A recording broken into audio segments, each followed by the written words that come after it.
তার সাথে একটা কথা শেয়ার করছি। তোমার বাড়িতে কাজের লোক প্রথমবার কাজ করতে এসছে, আর এসে বলছে, বাবা এটা তোমাদের ঘর?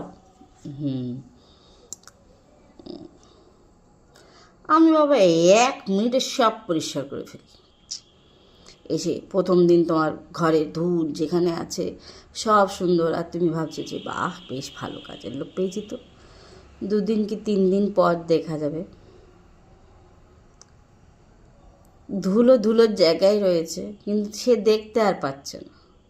তাকে বলে, এই শোন না রে, একটু ধুলোটা আমাকে বলতে হবে না, আমি ঠিক ঝাড়ু দিয়ে দিব।